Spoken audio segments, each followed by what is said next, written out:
Good morning, everyone. It is now 10 o'clock. I am Aaron Blumberg, Swiftwind's Continuing Education Coordinator, and it is my pleasure to welcome you to Getting Steamy in the Library, the Arts of STEAM.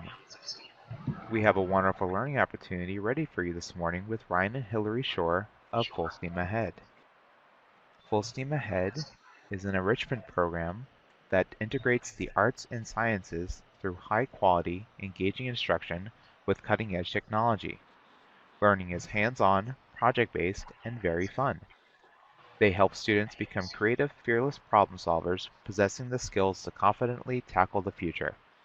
Please welcome Ryan and Hillary and enjoy their webinar this morning. Ryan and Hillary. Hello, good morning, everybody. This is Ryan. Good morning, everybody. This is Hillary. So welcome to Getting Steamy in the Library, the arts. Now, we'll start by just saying who are we? So I will introduce my husband, Ryan Shore.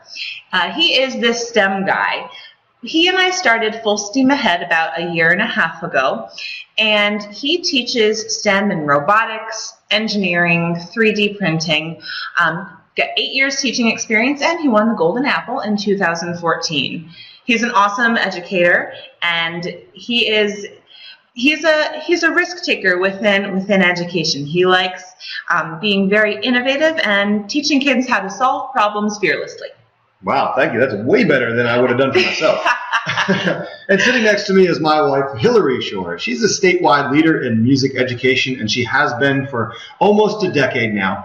She's got 9 years of teaching experience. We both taught in the public schools. I was 7 years in the public schools. She was 8 years in the public schools. So that's our background. We cut our teeth on the front lines of education, and then we saw a need for enrichment in other areas. She's the arts gal here at Full Steam Ahead, and she focuses in on music. So she's been a music teacher for all this time.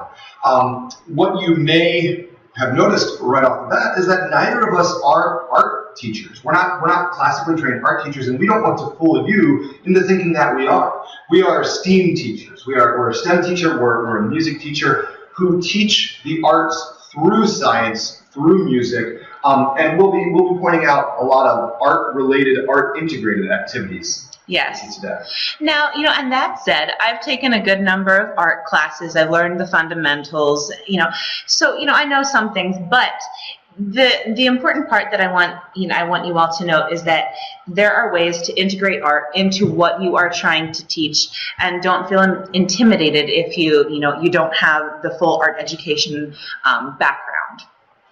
And that is us pictured below, by the way. And that's our little guy, Joey. Very proud parents. And we have another on the way. Keep things interesting. You need to update those pictures. Yeah. Okay, so our goals for today are to provide you with ideas for creating and replicating art-integrated STEAM activities into your library.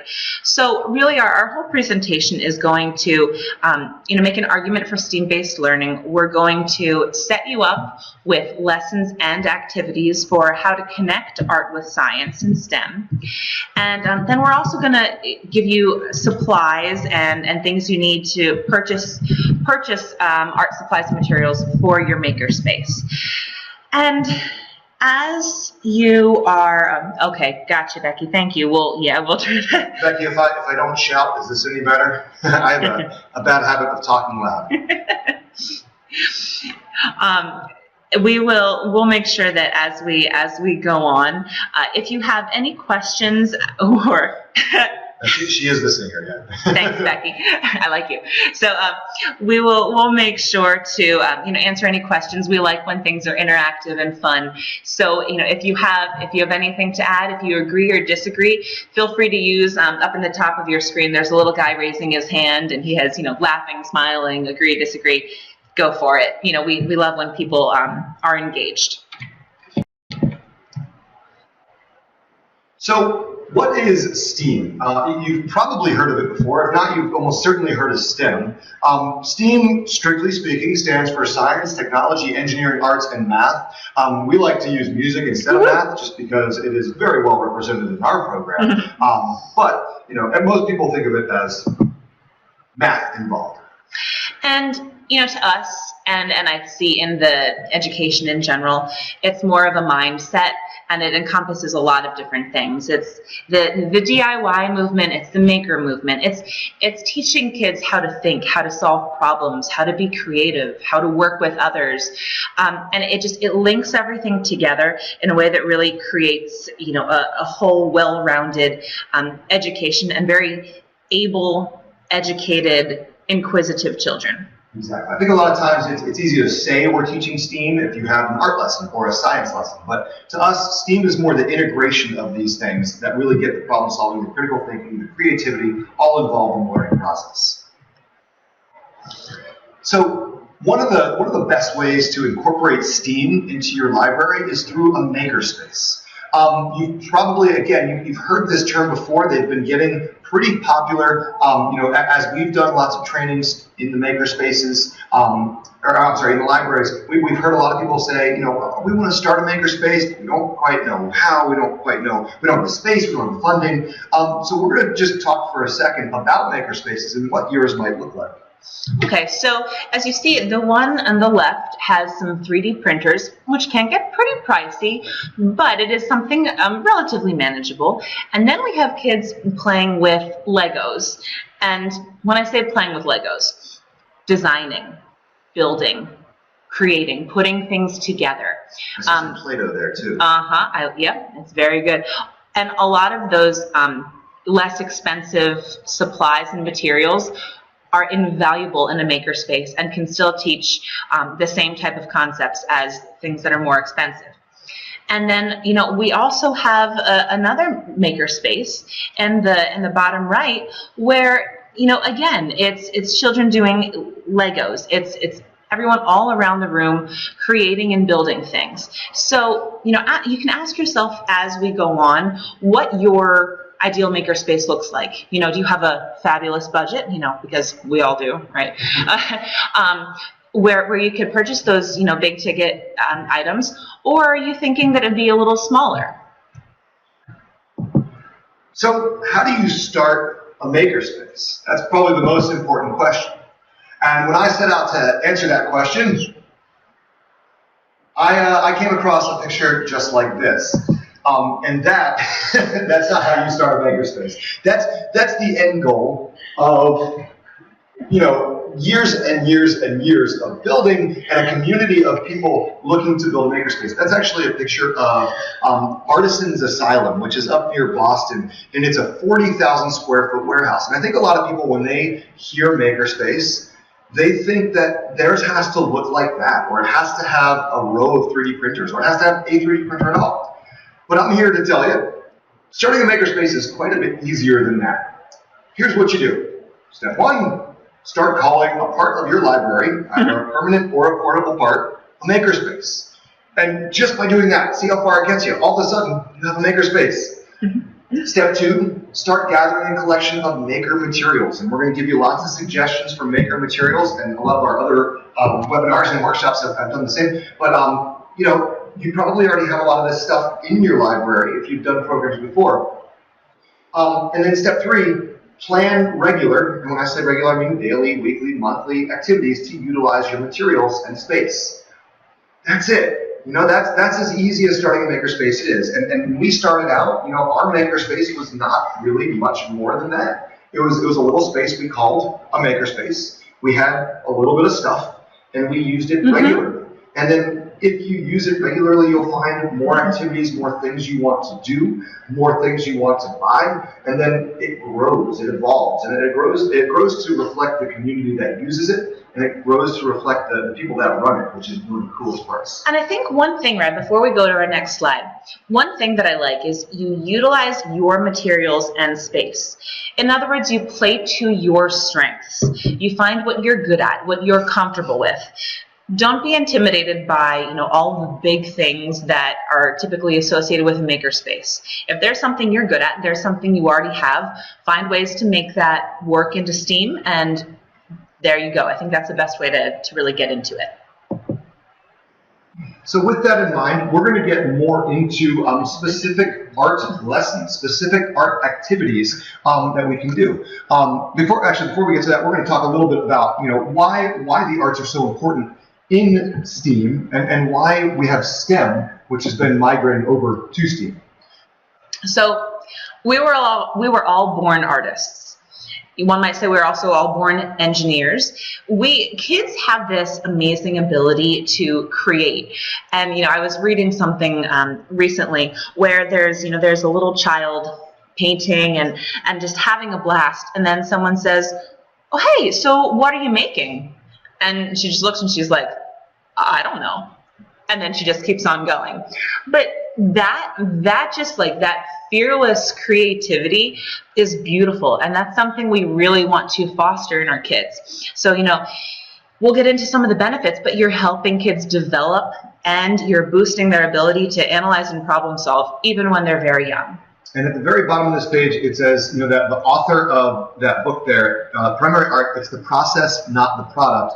And I think that's such an important takeaway as well, just that phrase, it's the process, not the product, because so much of a kid's education these days is product-based. So giving them an outlet to focus on process is a great way to help kids learn, help kids grow.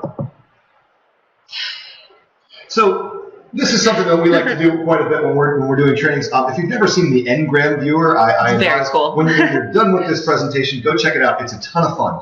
What it is, Google Books is an online repository for digitized books, and it's got millions and millions and millions and millions of texts in there. And what the Ngram viewer does is you can type in a word, and it tells you the prevalence of that word in literature as far back as the 1600s. Now, the farther back you go, the less you have to choose from. But we typed in 4 words here. We typed in art, music, design, and science.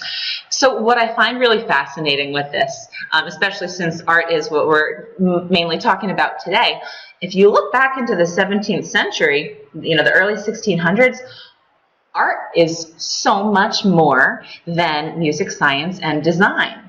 And, and then it kind of evens out a little bit. It kind of ties with design as you move forward. Still music and science, though, relatively low in comparison, which I was surprised about as a music teacher. But then as we move on into 1800s and 1900s, art still stays up on top, and it's only relatively recently that design comes on top. So, I think that that's telling for us as we go on and think about how art, links in with everything else. It's something that people just kind of inherently love, and it's got so many connections. So, just food for thought. So there's an organization, or there's a website called STEM2STEAM.org, and they have a couple great quotes about why this transition from STEM to STEAM is so incredibly important. They say, in this climate of economic uncertainty, America is once again turning to innovation as the way to ensure a prosperous future.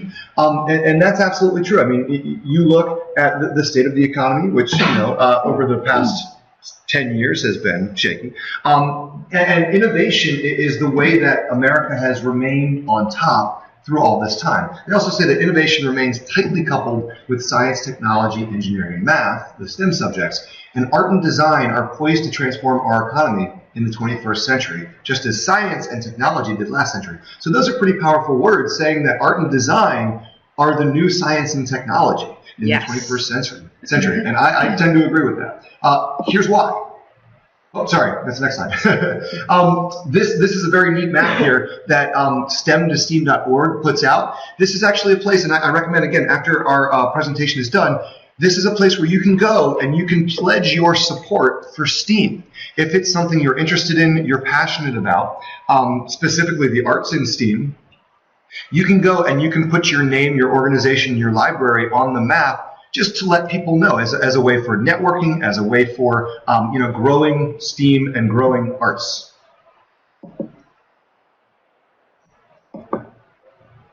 In my mind, the STEM and arts have always been are inseparable, and STEM has always been STEAM. Mm-hmm. You can't really have science, you can't really have engineering, you can't have technology without the design and the art aspects of it. The only difference is now we're actually recognizing it that way. Uh-oh, that's not good. Is anyone else losing sound as well? I'll keep going as we get some responses. I hope not.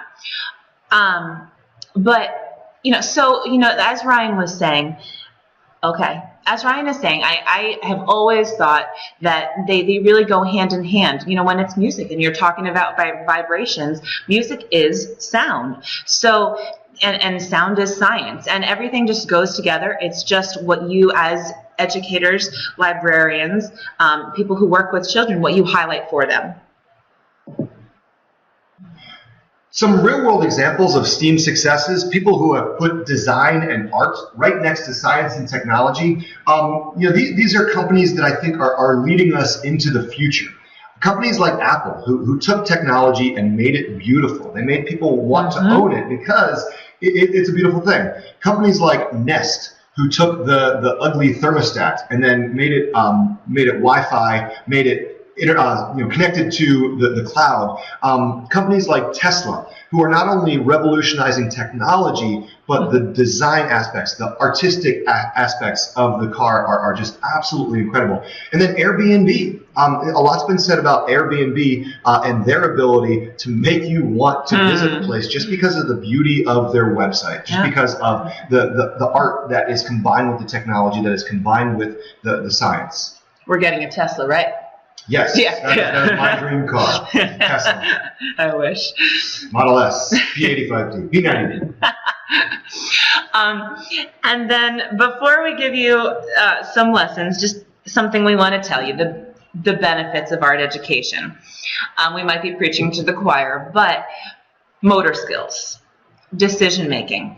And when I say decision making, I'm talking about the design process as well. The steps that I use to help children plan their artwork is very, very, very similar to what Ryan uses as they are creating a carnival. You'll see later. That's a lesson we'll show you. But when they put things together and they use the circuits to build things, or they design something 3D printed, they use a process, and that's the same whether it's more engineering or art based. Visual development, language development, creativity, all of these things, and teaching kids how to persevere. It really the benefits just keep on going, and it builds their confidence in a really beautiful way.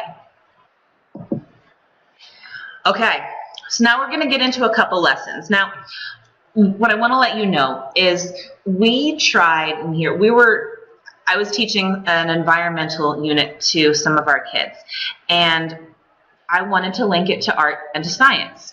So, I just tapped into a couple different, ideas I had on how I could take a leaf, for example, and teach scientific concepts while doing an art project. So a lot of these things you're going to see, I'll tell you what I did with the kids, and then Ryan will give you a scientific explanation. And what we're hoping you take away from this is not just the actual lesson itself. Sure, you are more than welcome to use the lesson. They're a lot of fun. The kids love them. But we want you to take away the thought process as well. How can we think in terms of connecting science and art? How can we make our art lessons more scientific and our science lessons more artistic? So a couple things I'm going to talk to you about. Gaiotaku, it's fish printing. One that isn't in here but is a very fun lesson. The Earth's crust strata. So we designed the Earth's crust using all different types of materials. Very, very fun. We're going to do a leaf rub, a monoprint, add in some clay, mangrove art, that's a cool one, and then leaf color matching and creating. We did this with K through 8, and you can either water it down or extend it and getting into some deeper detail with some of the older kids. All right, so Gaiotaku. I'm curious, as I'm doing this, let me know if anyone has ever heard of this before or tried it. It's fish rubbing. It's a traditional Japanese method of printing fish. Dates back to the mid-1800s. And so this picture over here, this is of a skate, a stingray. And it's a kind of rubbery material, and it's bendy. And what you do it's pretty simple. You put paint on the print, and I don't know that you can really see it from that picture, but there's lots of little lines. Oh, cool. Very nice, Becky. That's awesome. Kids hated and loved at the same time.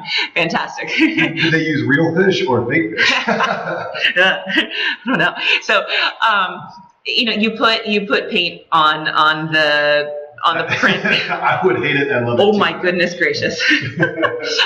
I don't know if I have the guts to do that, but that's awesome. So you put the paint on the fish, you put it upside down on the paper, you rub it very carefully, firmly, and then the paint goes on the paper. Now this one, as you can see, is very straightforward. I just did it with one color paint. You can really make something beautiful out of this.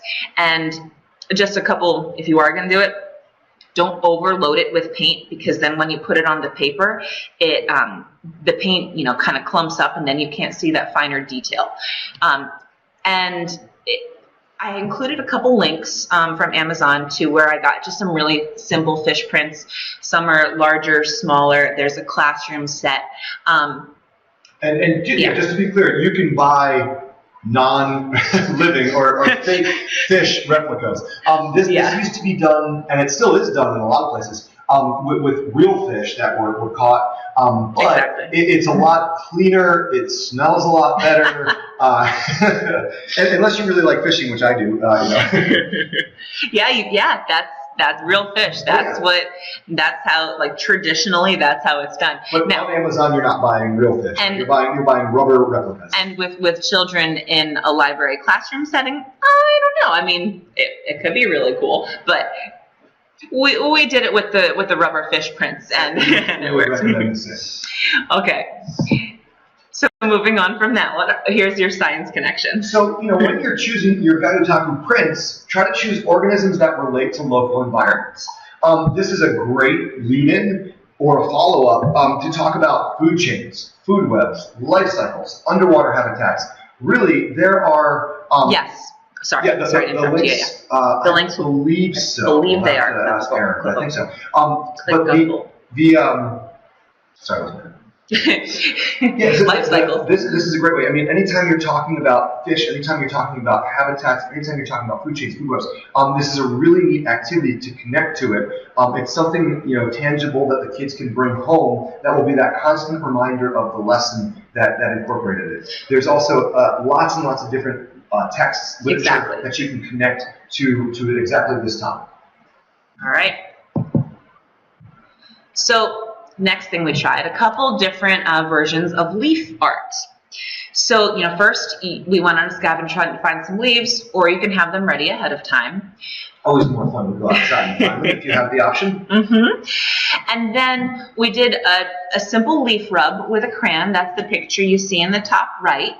And you can really, understand the makeup of the leaf and all of the veins and how it all works together and the differences in different types of plants. And then we took those leaves and we made a mono print. So I have instructions on how to do it right there. But so basically you take the leaf, or you take a blank piece of paper and you paint on it. I like doing kind of columns and streams of color. You just kind of take the paint up on top and then you pull the paint down the paper. And then you can use different materials to create like ridges in the paper and to create different textures.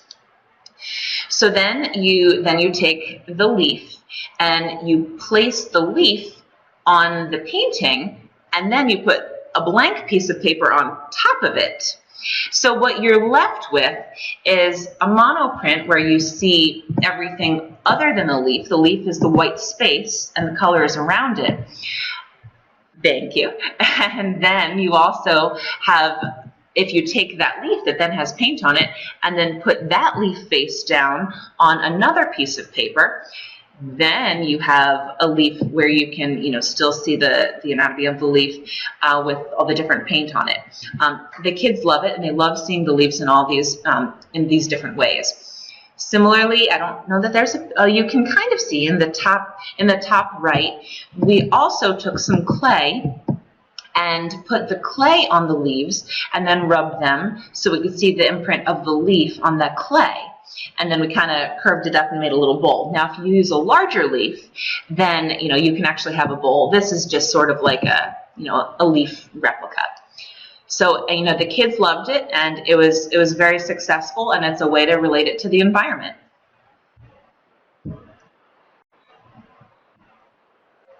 Okay, and then another thing that we did, this was a color experiment sort of, and we learned about the color wheel. We mixed colors together, and then when we had our leaves, we used what we learned about color to try to recreate the exact color of the leaf.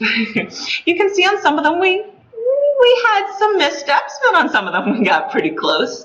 And then you try to trace the leaf and you paint it with the colors you created.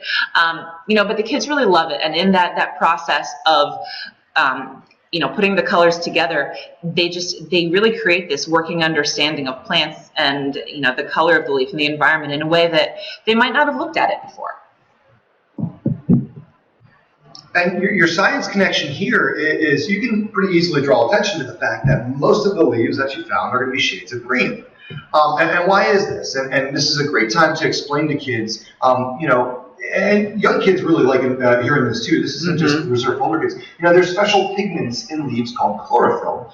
And these green parts of the leaves can capture the energy of the sunlight, which actually gives the plant energy to grow, repair damage, breathe, and sometimes even move.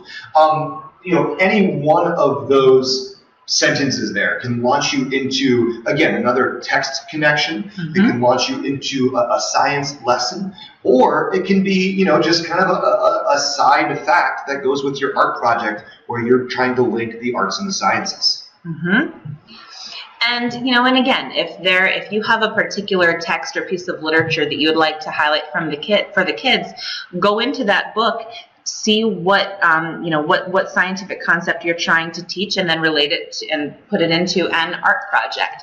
That's kind of how we approach what we're trying to teach. This one was really fun. So, as Ryan mentioned, he loves fishing. We have a big mangrove mural painted on our nursery wall. So we have a lot of fun with this. We basically made mangrove art. And then if you look at the picture up in the top right, when the kids put all of their artwork together, it creates a whole set of mangroves, which is much like the ecosystem. So Ryan will talk to you in a moment about the science connection of ecosystems and mangroves. But just for the art side, what we did here is we cut out pieces of paper to create the background and show the horizon. And then to make the actual mangrove, we took a piece of brown paper, and I drew the main trunk and the two arms coming out like in the shape of a Y. I traced that because the kids had kind of a tough time making that happen. And you can see the age of the kids that did this, but this could easily be done with much older kids as well. I mean, I enjoyed doing this. So. And then to make all of the legs of the mangrove there at the bottom, if you just take your pencil and go into the corner of the piece of brown paper and make kind of rainbow curves around the corner of it, when you cut them out, then you have all these different little curved pieces, and then you can kind of create the base for your mangrove. We cut out little pieces of blue paper for the water ripples. And then for the leaves, we used oats, actually, and then we painted those oats green. And as you'll see, every so often with the bunches, there's one yellow leaf, and that's on purpose. So now Ryan will kind of go into a little bit about the science part. And again, there's lots of science connections with mangroves. In my opinion, they're the coolest tree in Florida. If you live in South Florida, then you've certainly seen them. Not so much in North Florida. But mangroves are incredible. They're awesome. They're the foundation of the estuarine ecosystems in Southwest Florida, where most fish spend the juvenile stages of their life. So the random yellow leaves, if you've ever seen them, they're not so random. They're yellow, because the mangrove tree actually selected those leaves to filter the salt out of the water they live in. So mangroves are one of the very, very few trees that are capable of living in salt water. And the reason is because those yellow leaves, they actually send all the salt to those yellow leaves, and those few leaves die off, or they die and they fall off. Otherwise, the mangroves couldn't survive. So we have now an artistic representation and a scientific explanation to back it up, which creates a really neat-looking project in the end that the kids are very excited about. And they loved it. Especially, if they live locally in the South Florida area, mangroves are everywhere, and so they can start to make those connections. They can start to apply, these lessons through art and science. Cool, and I know that there are a couple Carl Hyacin books that Ryan loves to read that are on the I think Sunshine State Readers group for the children, and those books are very into Florida wildlife and environment and ecosystem. So I think that would be another great way to tie in some literature to this project. All right, so now kind of getting away from the environment, this is. Let me know if anyone has seen or tried this before. This one is all over the internet, but it's super cool and the kids love it. It's a way to draw something 3D printed. Yeah, it's very cool. So basically you make you trace your hand first of all on a blank piece of paper, and then you make lines straight across until you reach the hand outline, curve it up, and then go straight across again. So you keep that same movement, that same flow. You can do thin lines like this girl did here, or you can do thicker lines like I did up in the corner, and it creates an optical illusion where it looks like the hand or whatever you drew is 3D printed. It does take some detail for the kids to do, but it is also, it's something definitely within their reach. If you shade around the edges, it looks like it's popping out a little bit more. So that's a really cool way to get into 3D stuff. So if you have a 3D printer and you're trying to tie in art with that, three-dimensional design, this is a really neat and relatively simple way to get kids working on that. So two other ones now here. This is the one on the top. This is the exploding colors. Has anyone tried this one? You take whole milk, you pour it into a little tray, and then you put drops of food coloring into the milk, and at first it just stays separate. You see the little drops of color. Then if you take a Q-tip, dip the Q-tip in some soap. We use the Blue Dawn dish soap. When you put the Q-tip into the milk, the colors run away from it. So the picture on the left is when we just had the drops of milk in there. Then the picture in the middle, you can see the colors shooting away from where their hands are. They run away from the Q-tip or from the soap. And then you can do a couple little swirls around it, and then you create this awesome looking abstract art with colors. So now, just as a heads up, it does, the colors, if you keep on swirling them, they do eventually just kind of mix together into just kind of a nasty color mix, and it looks a little bit less artistic the more they swirl around with the Q-tip. But that's when you teach them.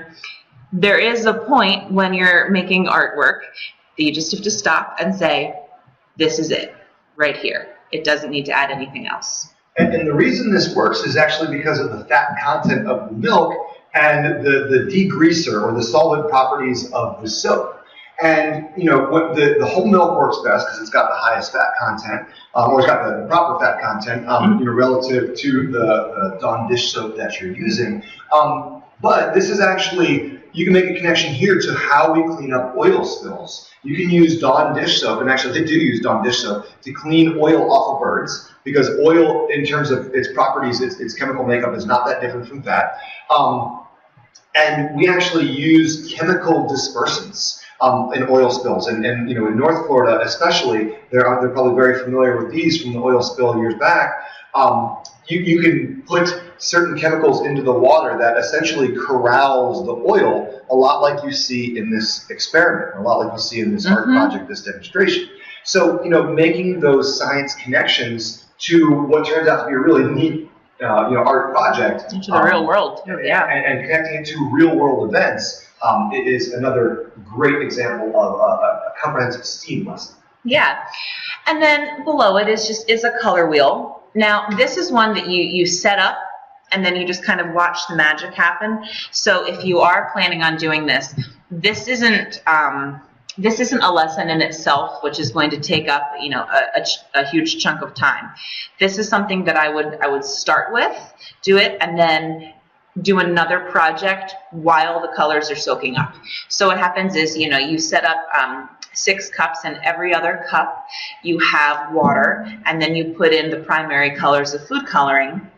Then take a long strip of paper towels, and you dip it into each, even in the empty cups, in between the ones that have the water and the primary colors in. So, you know, as time goes on, it takes about an hour or so for it to soak up and do its thing. The color moves up, soaks into the paper towel, and as the water gets soaked up, the colors mix, and then they each drip from the primary color cups. They each drip into the one empty one in the middle, and then you get the secondary colors. So, you know, it's a really cool way for the kids to see that, and they love the science connection to it also. Yeah, and of course, you know, the science connection here is what I get excited about. the jumping colors experiment, it's a really cool example of what's called capillary action. And if you've ever noticed that, you know, you put a straw in water, you'll actually see the water rise up slightly above where the rest of the water level is. And that's because, you know, water molecules are able to fill narrow spaces. And again, it only works in narrow spaces, so if the straw is too big, you won't notice this happen. But since paper towel is basically a bunch of tiny little spaces, capillary action can actually travel all the way up over a period of time, and it can travel up and over into the other cup. So it's a really neat example of capillary action. And now that I'm thinking about it, there's an amazing book by, I forget the name of it, but it's called A Drop of Water. And it is a phenomenal science book that could be paired with this particular science experiment, this particular art project. Cool. Let's definitely check into that.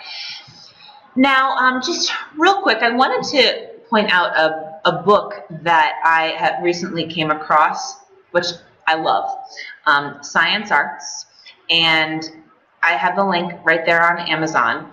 The 5 points there are the breakdown of how the book separates its chapters and its art activities. Water and air, sight and light, motion and energy, reaction and matter, and nature and earth. So I just picked 3 from the book that I thought were cool that I wanted to share with you. But it's definitely a book that I recommend looking at and checking into. It's just packed. So okay, so I'm curious. Who still has an overhead projector? Does anybody? Okay, Hey. all right, we got one. One of my first years of teaching, I was working with an overhead projector where the legs were falling off as I was trying to teach. Oh, it was not good. But if you still have one, I like within, you know, maker spaces and things when we bring back older technology, you know, things that typewriters, you know, things that are maybe not powered by electricity, but are very, you know, complex in how they function. It can teach a lot to the kids. So I chose this one specifically for that. The kids are always fascinated by how these type of things work too. And a lot of times it's much easier to see how they work because so much of it is hidden in, you know, computer components now. But, you know, they learn a lot from these types of older technologies. Record players are also very cool. Yeah. For that. So basically with this, you know, two options you have. You can trace trace the objects from an overhead onto a big sheet of paper, and then experiment with different types of transparencies to see what different things the light can get through. And what's cool about the book is that it teaches you vocabulary: opaque, reflection, translucent, transparent as well. So, you can experiment with things with this overhead projector, using it in a less traditional way. Another thing that I loved, the gear sculpture, and now I include the instructions on how to do it, but it is in the book, where you take a piece of cardboard paper and there's a nail coming up through it. You take an empty spool of thread and you put it on that, and then you have sandpaper glued around the lid so that there's a little friction between the edges. And then when you do on the other spool, you put another spool glued on top of it, and that functions as the handle where you can turn it. So then when you turn one of these, then it turns the other as well. So it's a really neat hands-on art project that can show the children how gears work, and then you relate that to other more complex machinery, just to show that the physical component and what actually happens to make things move. And it uses cheap everyday materials, which I think is important in a lot of our art lessons as well. So, and then the last one from the book that I wanted to show you, I'm sure you might have tried this before, but this is definitely something that the kids love. Teaching kids oil and water won't mix. You put water in the bottom, oil on top, put a little bit of food coloring in through the top, and the food coloring stays in little beads when it's going through the oil because it won't mix. The food coloring is very similar to the water. If you push it down, kind of with a spoon, which the kids love doing, they think it's really fun, once the food coloring hits the water, it kind of bursts, it explodes, and it diffuses with the water. Again, the reason we mention these things is these do go into a makerspace. These are ways to relate to science, and you don't need to, break the bank purchasing a whole lot of, materials to make it happen. Very within our grasp. Oh, cool. So that I saw. I like that. I saw that last activity, and it made me think of one of my absolute favorite science experiments of all time. And it may not be a art project in the traditional sense of the word. I had to share it with you guys. If you've never seen this before, it is absolutely incredible.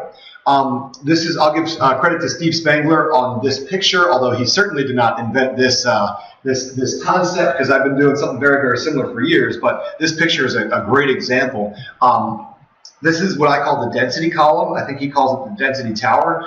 But it teaches kids a lot of great vocabulary: solid, liquid, gas, density, volume, mass, buoyancy, density equals mass over volume, the equation. I actually use this in my 4th and 5th grade science classrooms to teach about states of matter and to teach about mass and volume. And basically what you do is you take a bunch of different liquids that all have different densities. So kind of like oil and water, but it's taking oil and water to the next level. You can see all the different liquids here. And you're going to want to add food coloring to a few of them. Hopefully the water that you're using is not that color green naturally. But you're able to add food coloring to get different colors there.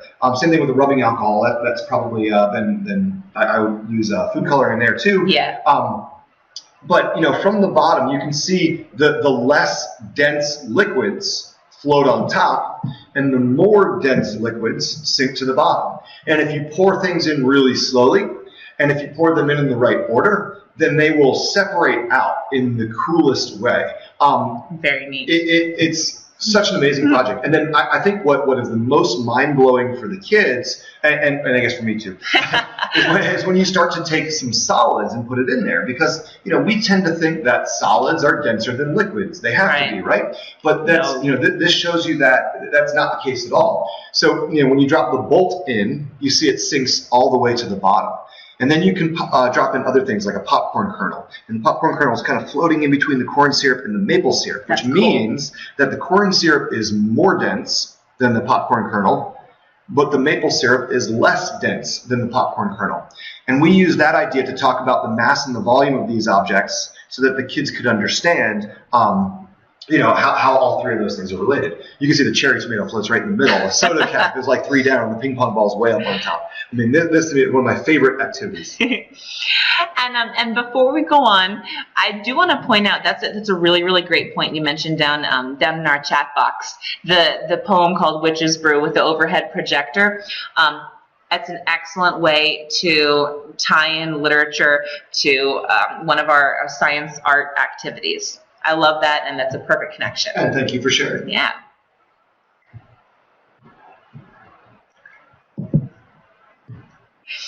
All right. We're going to get into some techie art lessons or some technology-based art lessons, and there are so many, so many. So we're only going to share a couple with you. But I stole a quote from Daniel Tosh, who's a comedian who maybe you've heard of him, maybe you haven't. But his quote is not entirely appropriate. I'm a brilliant painter, minus my awful brushstrokes. Oh, how the masterpiece is crystal clear up here. Once paint hits canvas, it looks something like that. And I think that's the truth for me as well. I can see it beautifully in my head, and then as soon as I try to create it, that's actually the Liger from Napoleon Dynamite, if you're a Napoleon Dynamite. You're not too bad. I've learned. So technology allows kids to develop spatial reasoning. It helps them build perspective, and this is, I think, my favorite part, and it's very much true for me, yes. Maybe for you as well, but for a lot of kids, it gives a creative outlet for otherwise hesitant artists. And so many kids, actually, I have kids working next door right now on it. So many kids, when you're doing 3D modeling, they don't consider themselves artists, but when you give them a different medium to work through, a digital medium, then all of a sudden they're capable of creating amazing works of art. I specifically like 3D modeling because you can 3D print a lot of these things, and we have so many tech-obsessed kids. Yep. This is really engaging for them too. And one other just little point to mention that we notice in a lot of our classes that there are a ton of boys. And then in the art classes, there are a ton of girls. Now, this is a generalization, of course, but it's what we notice in the percentages of the splits in our classes. And this is a way that I think you can bridge that and maybe reach out to start changing that. We can show the kids who are more into technology, be it boys or girls, that this is a way to get into art, and vice versa for the girls. Really they need that confidence and that little extra push. And once they're there, they love it. But they need to know that it's within their reach and they are totally 100% capable of doing it.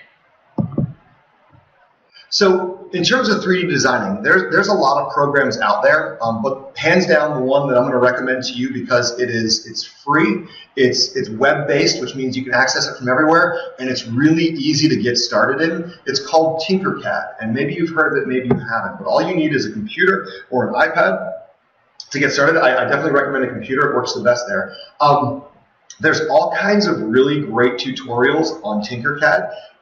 Like I said, it's free, it's web-based, so lots of people have contributed for how to use Tinkercad. Whenever I explain it to kids, I explain it as, basically it's three-dimensional digitized Legos, except you don't have to, keep the Legos the same size. You can stretch them and shape them to whatever you want. And if you look at these projects that kids have done on the right, there's individual shapes that have just been put together. It's like building with blocks, but then you can customize the shape of the blocks. So here's a cylinder that's been shaped into a wheel. You can actually see over here. There's a box, there's a cylinder, there's a pyramid, there's a roof, there's a sphere. And all the kids have to do, and all you have to do, is to drag these shapes over here, resize them to whatever they want, and then put them together in the way that makes sense. This is incredible for spatial reasoning. Mm-hmm. It's a great way, like I said, to... Is there a question? A question? Mm-hmm. It's a great way to give that creative outlet to kids who otherwise struggle with drawing or... Yeah, and thinking about the art curriculum guides that I know of from the schools, this is a really nice way for them to learn about shapes and size and proportion. And there's a lot of art vocabulary that links directly to this. All you've got to do is just say it, put it in, and make those connections for the kids. Some of my favorite projects here, you can see on the left, a name tag, which you see Luke on the right built the name tag. That's actually a 6-year-old who built that. So this is very accessible to even our youngest students that we have, 5 and 6 years old. A brick man or a brick chick, just a little robot that you can piece together. And then here's a student on the right there. You can see they built the car as well. And actually, we 3D print all these things, or most of these things that they build as well, which makes it even more rewarding for the kids to do. If you have the 3D printer accessible, then it's very easy to 3D print from Tinkercad. It's a great way to start with that. Related activities to 3D designing are 3D printing things, first of all, but then also getting into challenges that are beyond art and helping the world. We actually did a project where I had my students design a wheelchair for a dog that had lost the use of its limbs. It's something I had seen on social media, and we had a stuffed animal dog, so we designed the wheelchair for him, and the kids came up with amazing creations. They 3D they were modeled so them. into it. They 3D printed them, and they felt like they were making a difference too. Yeah. And I think that's so important for the kids, they making the connection for the children to show them that this is something that as they grow up, this is a real world, professional, career-driven type skill that they're going to be able to use. 3D printing and that stuff, that's not going away. So we want to really set them up so that when it's their time to shine, they're prepared and they know what they're doing. Other ideas for related activities with Tinkercad, you can have them create Minecraft characters. Always a huge hit. You can actually build a world. You can export directly from Tinkercad into Minecraft, which that just blows the kids' minds.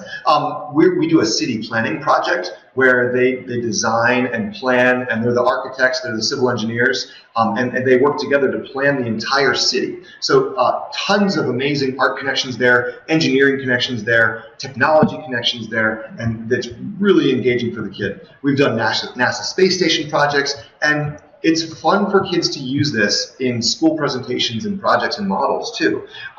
This is a great tool that not a lot of people utilize, and it's really easy if you have any computers at your disposal, which hopefully you do. All right, so engineering and art. Thanks, Vicky. Thanks, Marty. So the engineering and art can't have one without the other. They go hand in hand, and we have a couple activities, something we just want to share with you, ways that you can link them together in kind of like a larger scale project. And Becky, I think this is one of our favorites. If you're asking us personally, this is one of the coolest things that we do, and we've done it with everything. There's some 4-year-olds in this picture, and we've done it with up to high school students.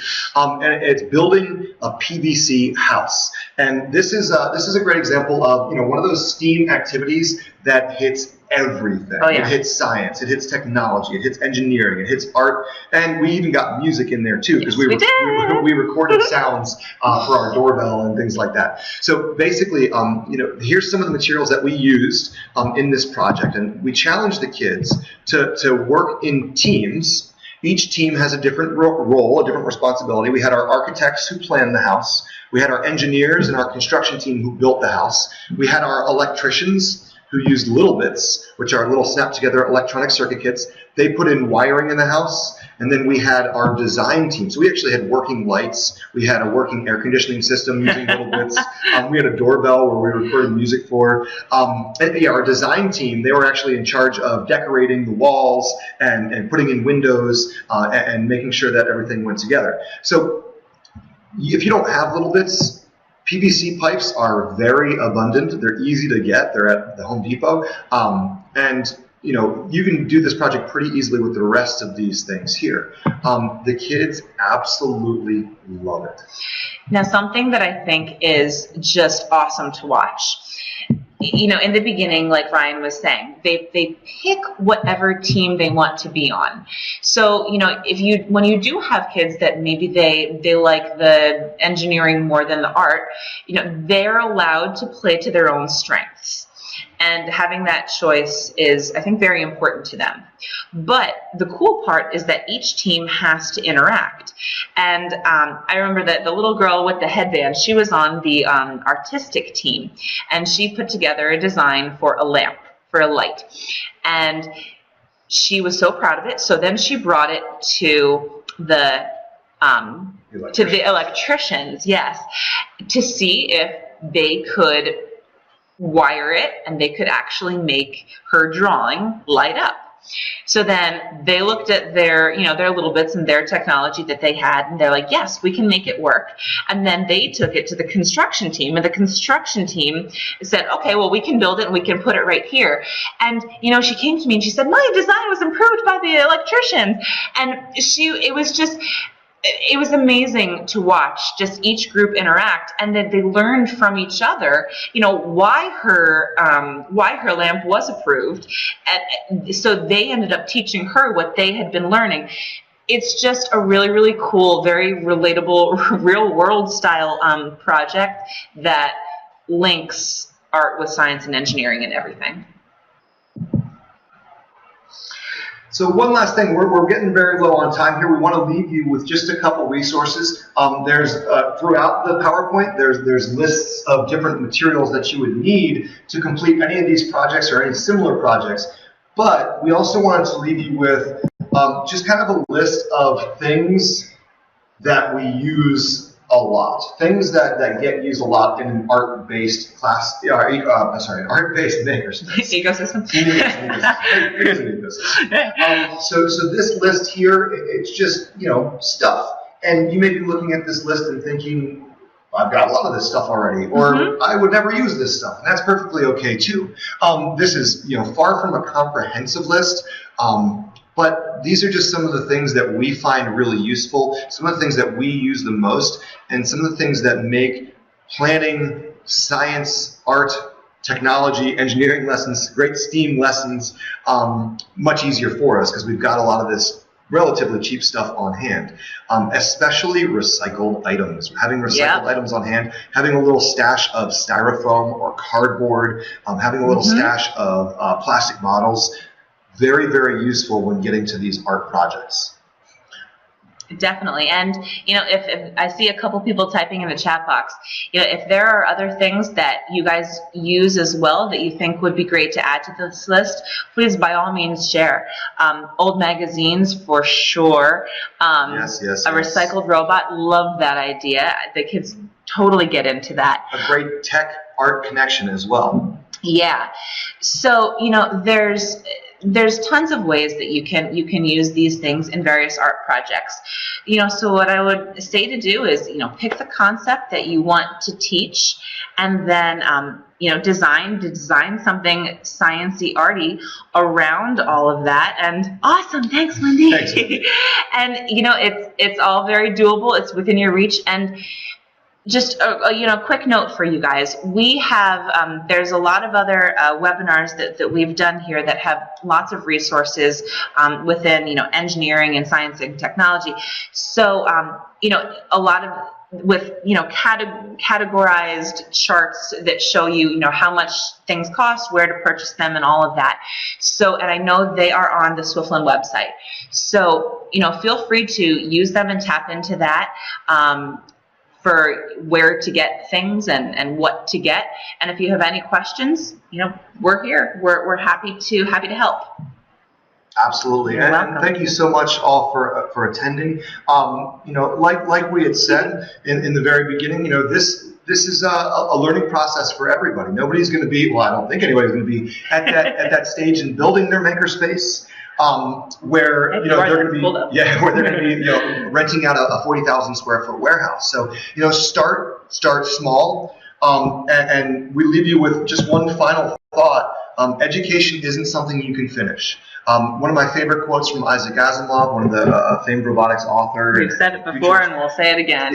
It's something we're constantly learning, and with STEAM especially, it's something that's always changing. As technology changes, as science changes, there's so many things to learn, so many things to do, and we hope you guys. Thank you for your kind words there. Hope you guys have have some nice things that you can take from this, and some more ideas that you can even expand on. And if you do something cool, please share it with us. Yeah, absolutely. Spread the wealth. That's what we're all about. Exactly.